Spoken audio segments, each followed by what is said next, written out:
فأشارت إليه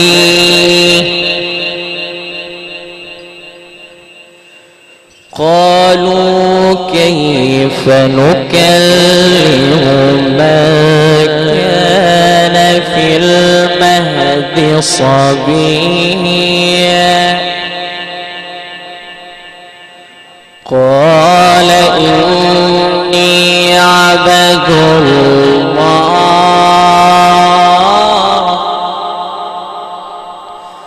قال إني عبد الله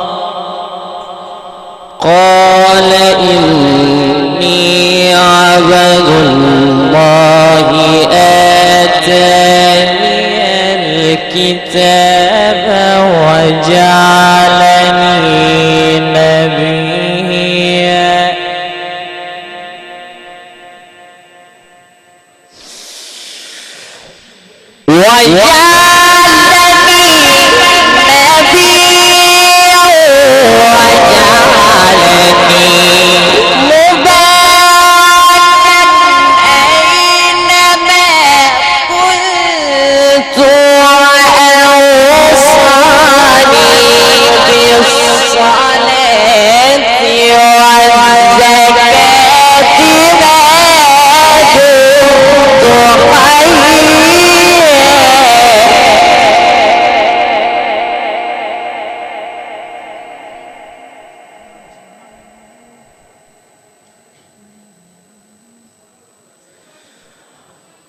وبرا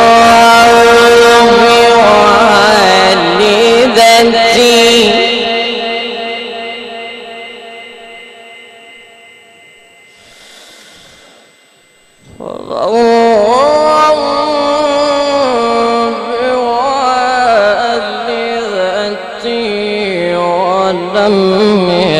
يجعلني جبارا شقيا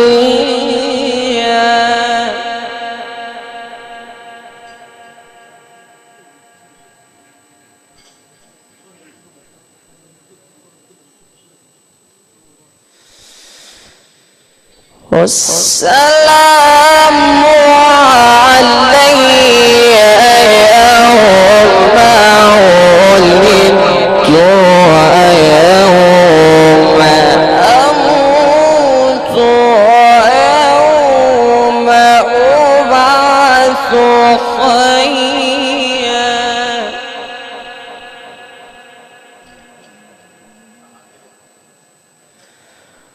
وبرا بوالدتي ولم يجعلني جبارا